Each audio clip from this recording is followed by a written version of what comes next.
Quer resolver os seus problemas de exposição usando o ISO? Eu sou o Marcos Tavares, especialista em fotografia.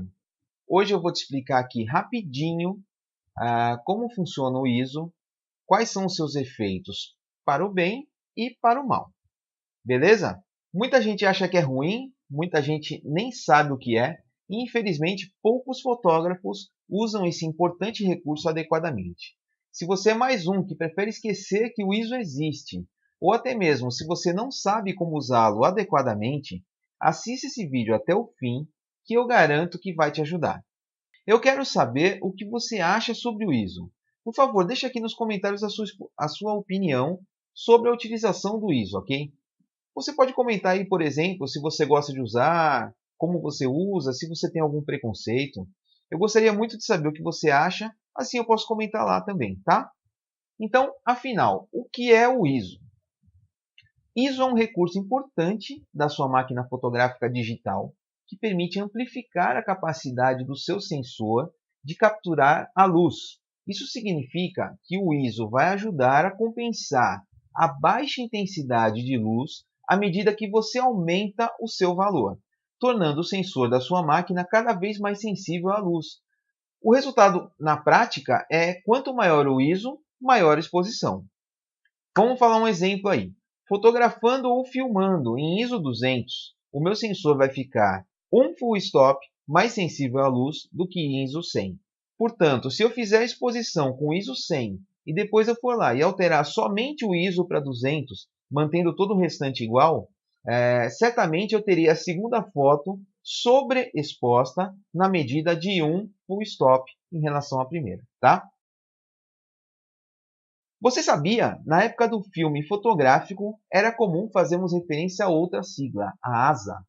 ASA 100 e ASA 400 eram os filmes mais usados na época e geralmente eles eram oferecidos de acordo com a finalidade das suas fotos. As boas notícias sobre isso já foram, agora vamos às más notícias, né? Na vida pouca coisa de graça, você sabe, né? Com o ISO, o benefício também tem um custo, um efeito colateral, que pode ser bastante indesejável em alguns casos. Antes de eu te contar sobre o efeito colateral, já aperta aí o curtir, pois aí você me ajuda a continuar postando mais vídeos. Aproveita e entra também lá no meu site, deixa o seu e-mail, daí eu vou te avisar sempre que eu postar alguma coisa legal. Lá no site também tem mais conteúdo, tá? E não deixa de enviar a hashtag ListaVIP para o meu WhatsApp oficial, mais 5511 94808 5354. Bom, eu estava falando sobre o efeito colateral do ISO, né? Então vamos lá. Quando você aumenta muito o ISO, você aumenta também a quantidade de ruído na imagem. E nesse caso, o ruído não é barulho, não. O ruído nas imagens é uma espécie de granulação, um pontilhado, que vai aparecer principalmente nas áreas de sombras ou nas áreas da foto que tem muito espaço preenchido com uma cor só. Então pensa aí num céu azul, quando o azul é um pouco mais escuro, geralmente dá ruído, tá? Esse ruído pode prejudicar bastante a qualidade técnica das suas fotos e dependendo do tipo de ruído, a quantidade dele que estiver claramente visível na sua foto, isso vai fazer com que a foto acabe tendo uma aparência feia, uma aparência meio amadora, né? E mesmo quando o público-alvo não entende de fotografia, a impressão que fica é de uma foto ruim, uma foto que não atrai as pessoas, né? Bom, então, como que você pode usar o ISO adequadamente? Aqui vale uma regra fundamental. Então, o ISO tem que ser o seu último recurso entre abertura, velocidade e ISO.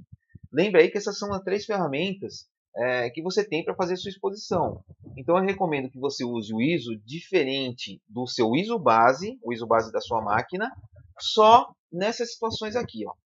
Número 1, quando a abertura do diafragma já está no máximo que a sua lente permite, ou no máximo que você precisa para conseguir a profundidade de campo ideal para aquela foto. Lembra que você não pode escolher a abertura pensando só na exposição, você tem que pensar também na profundidade de campo. Ou seja, qual pedaço do seu assunto, né, que você precisa que esteja em foco naquela fotografia. Beleza? Então, número 2, quando a velocidade do obturador não pode ser mais lenta do que você já está usando. Por exemplo, se poderia, configurando mais lenta, se poderia ter uma perda de nitidez por movimento da câmera ou movimento do seu assunto. Ah, mas qual velocidade que eu uso para fotografar X ou Y? Cara, aí é lógica ou prática. Depende de vários fatores. Mas procura aí no meu site, eu tenho um vídeo sobre isso, tá? Falando mais sobre esse ponto. E o número 3, quando você não puder adicionar mais luz, seja ela artificial ou natural. Aposto que você esqueceu disso, né? Não pode, cara. Fotografia só existe se existir luz. Então você vai ter situações onde é melhor colocar mais luz do que mexer nas configurações, né? Você pensa aí nas alternativas, beleza? Uma última coisa, não é para ter medo de usar ISO, hein? Usa aí, mas usa com moderação. Você tem que ter em mente que a intensidade de ruído aceitável em cada equipamento vai variar.